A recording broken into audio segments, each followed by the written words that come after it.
Banyak masyarakat yang bertanya-tanya tentang bagaimana sebenarnya para keturunan Rasulullah SAW yang ada sekarang ini.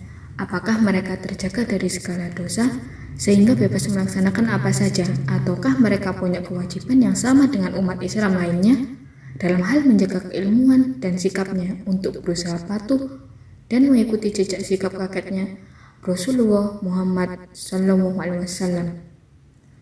Para ulama ahlu sunnah wal jamaah berpendapat, mereka yang merupakan keturunan Sayyidah Fatimah dari jalur Hasan maupun Husain adalah keturunan Rasulullah SAW melalui jalur nasab.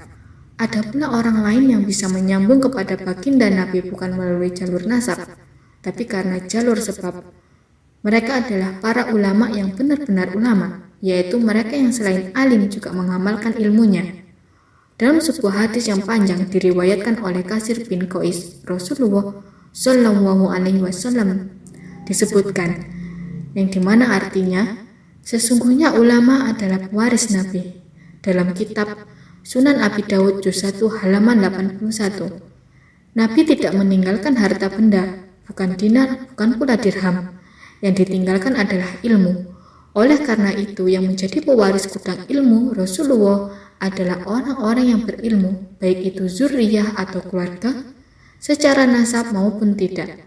Apabila ternyata ada zuriyah Rasul secara nasab, namun ia sekaligus menjadi ulama, lengkaplah dia, karena keilmuan dan mempunyai keturunan darah daging Rasulullah SAW yang mulia.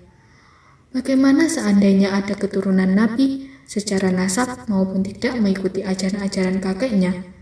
Syekh Ibnu Athaillah As-Sakandari dalam kitabnya Tajul Urus mengutip sebuah ungkapan yang disampaikan oleh Nabi Ibrahim yang mengadu kepada Allah dalam ayat, yang dimana artinya, barang siapa yang mengikutiku, maka orang itu termasuk golonganku. Quran Surat Ibrahim ayat 36. Dengan kata lain, siapapun orangnya tanpa pandang bulu, apabila mengikuti jejak Nabi Ibrahim, baik keluarga ataupun tidak, akan menjadi golongan Nabi Ibrahim. Sebaliknya, sebagaimana ayah atau dalam sebagian riwayat menyatakan paman Nabi Ibrahim, walaupun mereka adalah keluarga Nabi Ibrahim sendiri, karena tidak mengikuti jejak Nabi Ibrahim, akhirnya mereka celaka. Pada ayat yang lain mengisahkan bagaimana kisah Nabi Nuh. Pada saat ia dan kaumnya dilanda bencana banjir bandang, Allah sudah menjanjikan orang yang akan selamat adalah siapa saja yang mau tunduk dan patuh atas ajakan Nabi Nuh. Namun apa daya, anak Nabi Nuh sendiri bernama Kan'an tidak mau mengikuti ajakan ayahnya. Dengan begitu, ia akhirnya terancam tenggelam. Nabi Nuh lalu mengadu kepada Allah dengan aduan yang sebagaimana diabadikan dalam Al-Quran, yang dimana artinya, dan Nuh memohon kepada Tuhannya sambil berkata, "Ya Tuhanku, sesungguhnya anakku adalah termasuk keluargaku, dan janjimu itu pasti benar.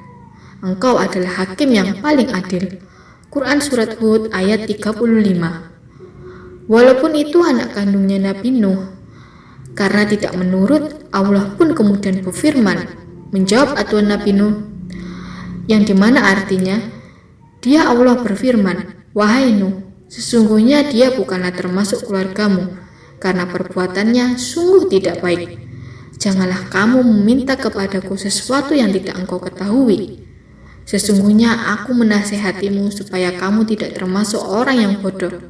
Quran Surat Hud ayat 46. Oleh karena itu, mengikuti sikap-sikap baik para utusan Allah menjadi penentu. Bisa jadi ada keluarga Nabi, tapi karena tidak mengikuti jejak nabinya, ia bisa tidak diakui bagian Nabi itu. Begitu pula sebaliknya, bukan keluarga Nabi namun patuh kepada Nabi, ia bisa dianggap menjadi keluarganya Nabi Muhammad SAW. Semua tergantung pada kepatuhan.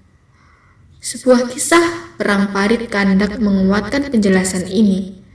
Pembuatan parit sebagai strategi perang berawal dari ide sahabat Salman Al-Farisi.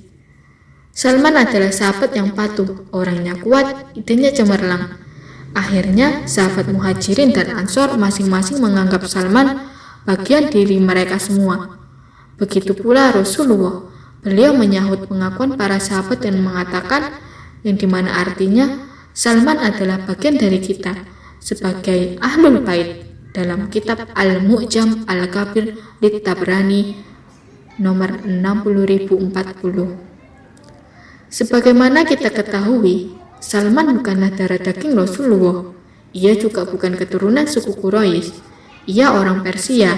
Walaupun demikian, ia diakui Nabi sebagai Ahlul Baitnya atau keluarga Nabi. Karena apa? Sebab ia beriman lagi patuh. Kuncinya adalah mengikuti perintah dan menjauhi larangan Rasulullah SAW.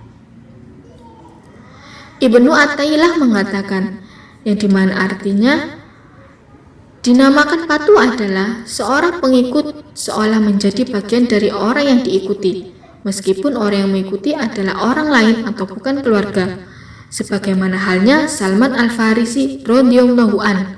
Karena ada hadis Nabi Muhammad SAW, Salman bagian dari Ahlul Bait kami. Padahal bagaimana kita ketahui Salman itu berkewarganegaraan Persia, karena ia mengikuti jejak sikap Rasul, bisa menjadikannya bersambung kepada Rasulullah SAW. Begitu pula sebaliknya, walaupun keluarga Rasul jika tidak patuh ajaran Nabi, ia bisa terputus mata rantai keluarga dengan Rasulullah SAW. Dalam kitab Ahmad Ibnu Athaillah As-Sakandari Tajul Urus, dalam hadis lain sebagaimana diriwayatkan oleh Ibnu Umar yang terekam dalam Musnad Ahmad, Sunan Abu Daud dan beberapa kitab hadis yang lain menceritakan, yang artinya kita pernah duduk bersama Rasulullah. Beliau mengupas tentang aneka macam fitnah atau ujian besar di akhir zaman. Beliau menjelaskan panjang lebar tentang fitnah-fitnah itu, hingga beliau menyinggung tentang fitnah ahlas.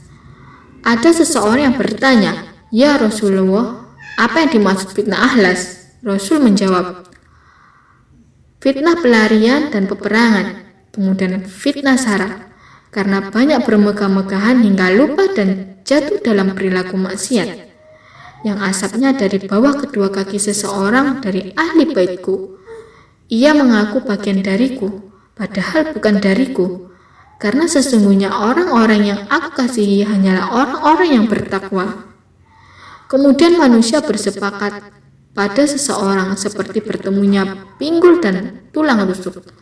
Setelah itu, fitnah Duhaimah, yang tidak membiarkan ada seseorang dari umat ini kecuali dihantamnya. Jika dikatakan ia telah selesai, maka ia justru berlanjut. Di dalamnya ada seorang pria yang pada pagi harinya beriman, tetapi pada sore harinya menjadi kafir, sehingga menjadi manusia terbagi menjadi dua kemah.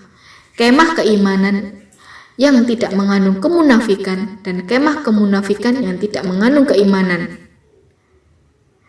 Jika itu sudah terjadi, maka tunggulah kedatangan Dajjal pada hari ini atau besok. Dalam kitab Musnad Ahmad nomor 6168. Dengan demikian dapat kita ambil kesimpulan. Pertama, nasab Nabi merupakan nasab mulia apabila dibarengi dengan mengikuti aturan-aturan Nabi. Kedua, setiap orang yang mempunyai kesempatan yang sama untuk bisa dianggap menjadi Ahlul Bait Nabi dengan cara mengikuti jejak perilaku beliau. Ketiga, zuriyah Nabi secara garis Nabi bisa tidak dianggap sebagai zuriyah apabila tidak mengikuti jejak perilaku Rasulullah SAW. Keempat, zuriyah yang sekaligus pengikut ajaran Rasulullah SAW tentu kedudukannya sangat tinggi dan terhormat. Semoga kita senantiasa diberi pertolongan oleh Allah Subhanahu wa Ta'ala agar bisa selalu mengikuti jejak sikap Rasulullah SAW dan kita kelak meninggal dalam keadaan husnul khotimah. Amin. Wallahu a'lam.